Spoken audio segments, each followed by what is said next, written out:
Ah oui. Alors bonjour, moi je m'appelle Damien Bourniquel. Je suis un artiste qui travaille autour du numérique et du bricolage numérique.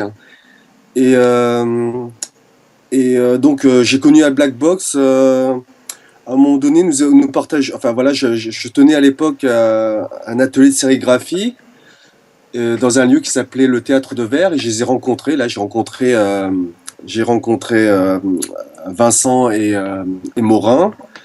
Ça m'a tout de suite intéressé, leur travail, parce que moi-même, déjà à l'époque, je travaillais pas mal sur la vidéo et sur les glitches vidéo. On a discuté et tout de suite, on s'est entendu. Puis leur activité m'a plu et j'ai rejoint leur groupe. Voilà. Et c'était quand? C'était en 2009, 2010. Ouais, 2009, 2010, un truc comme ça. Hmm. Et alors, qu'est-ce qu'un artiste trouve intéressant dans un hackerspace? Ah bah c'est toutes les curiosités, tout ce qu'on ne connaît pas, c'est toutes les bidouilles, c'est le faire soi-même, voilà, c'est tout ça, c'est aussi c'est voilà, c'était quand même bon, même si moi je m'intéressais déjà un peu à tout ça, mais là voilà, c'était déjà à l'époque, c'était déjà ils avaient fabriqué eux-mêmes leur propre imprimante RepRap, tout ça voilà, tout ça ça m'a intéressé puis ça m'intriguait quoi, voilà. Et alors, qu'est-ce que tu as fait qui aurait été fait à partir de la black box ou enfin, est-ce que tu peux nous donner un ou deux exemples de projets qui auraient été mûris dans le hackerspace? Oui, bah, par exemple, on a fait tout un projet autour de la capture de mouvement et la capture de formes 3D avec la Kinect.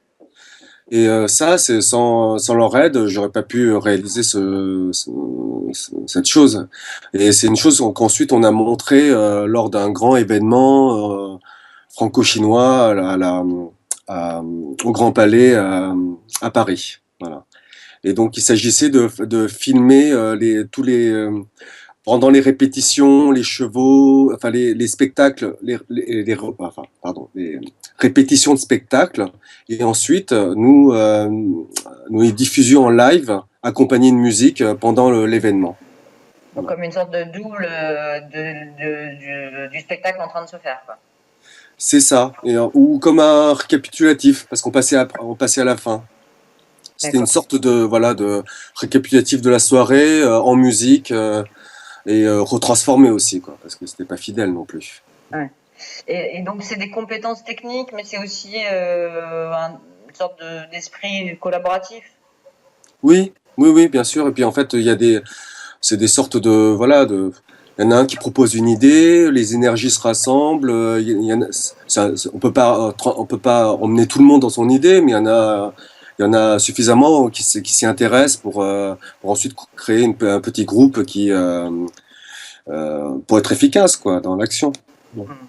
Est-ce que pour toi, ça ressemble à un fonctionnement de collectif d'artistes? Alors, je crois qu'il y a plein de fonctionnements différents de collectifs d'artistes. Là, je dirais que finalement, il y a plusieurs idées en même temps qui se passent, il y a plusieurs projets, et en fonction, on rejoint un groupe ou un autre. Mhm. Voilà, il y a plusieurs énergies dedans. Ouais. Il n'y a pas une seule énergie où tout le monde fédère, forcément. Ouais. Et donc, à part le projet du Grand Palais, t'as un autre projet sur lequel tu as travaillé qui t'est grâce à la Black Box?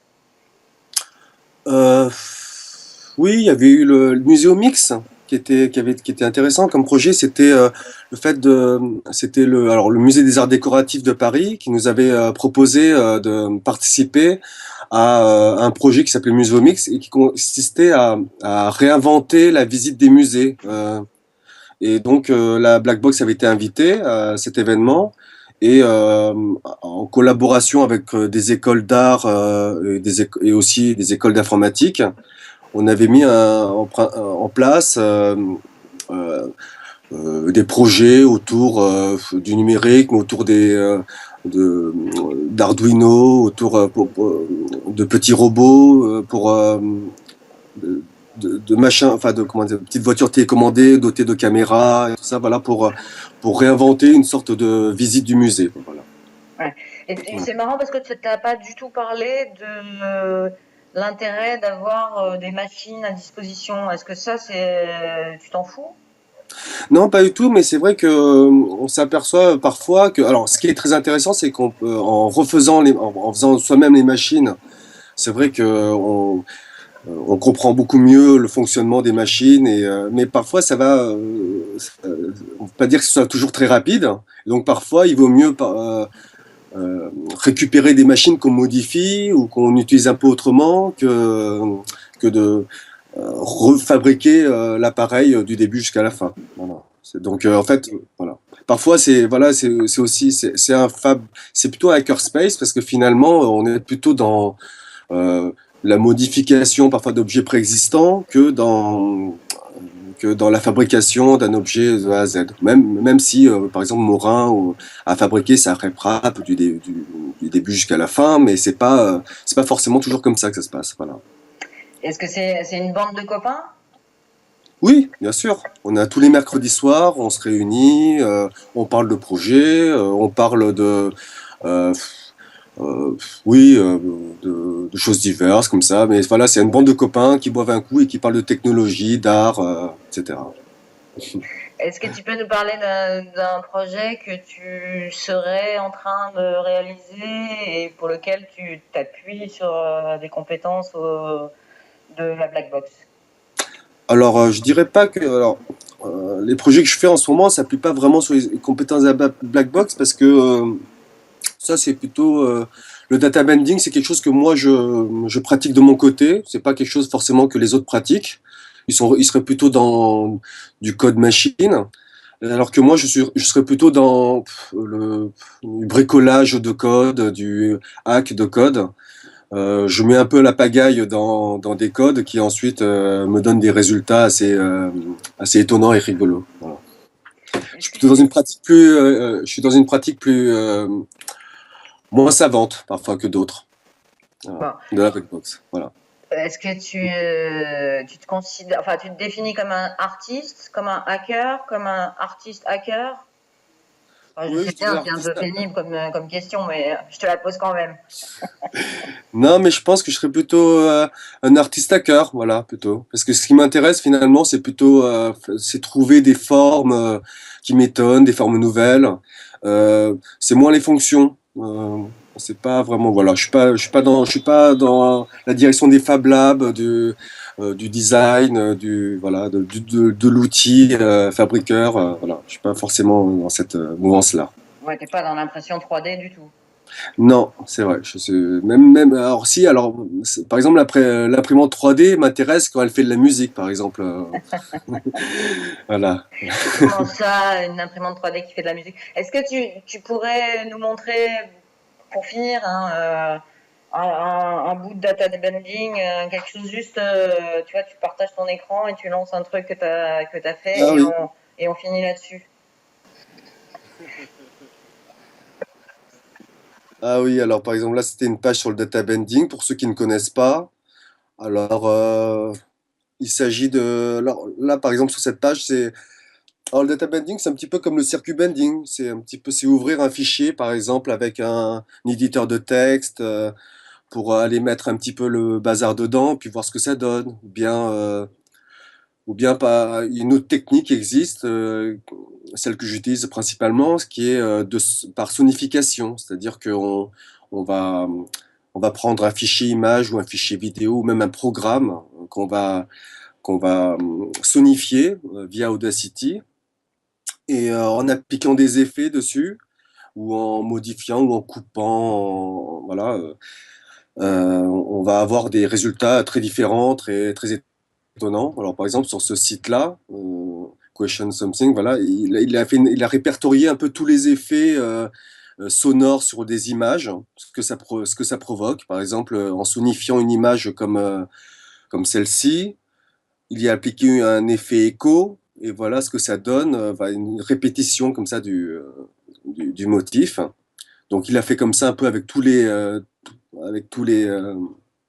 effets possibles sonores. Voilà, l'amplification des Ouais. basses, Donc amplification des c'est du aigus, travail sur l'image, voilà. mais à partir d'outils de son.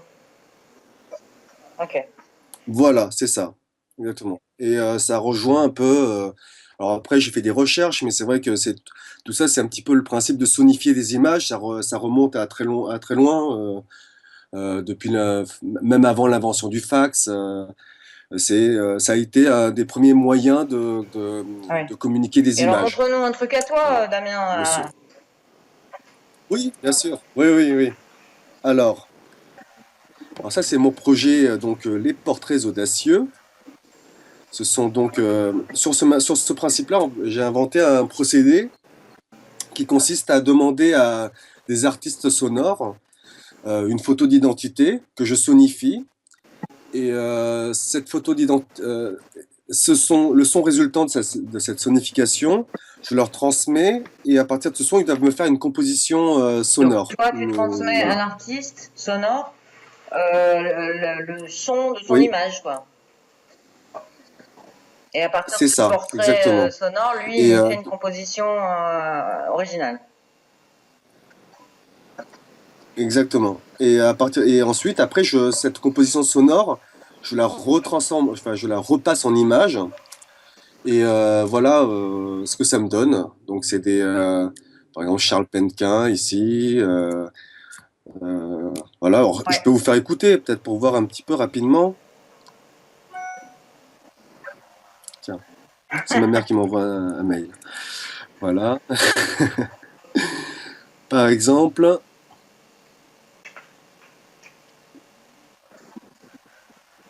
exemple, Isabelle, on va dire, on va prendre une Je fille, suis hein, d'accord. c'est bien. Voilà, par exemple, cette dame avait envoyé, cette demoiselle m'avait envoyé cette photo que j'ai ensuite sonifiée, qui donne ce son-là. On dirait, alors c'est noise, hein, on dirait un bruit d'hélicoptère ou de drone. Ouais. Et ça, tu ne l'as Et pas ensuite, transformé, tu l'as simplement passé dans un logiciel de traitement du son. Ouais. c'est ça, D'accord. c'est juste une traduction sonore. Ensuite, sa composition sonore. Alors voilà, voilà le résultat, c'est cette image-là. Et cette image-là, si je change le Ouais, point ouais. PDF, alors, je ne sais pas si vous Oui, j'ai voyez, mis si de c'est la assez mécanique. gros pour vous. Ouais, en point wave, en point wave, utiliser point wave. On entend ce qu'elle a produit comme composition sonore.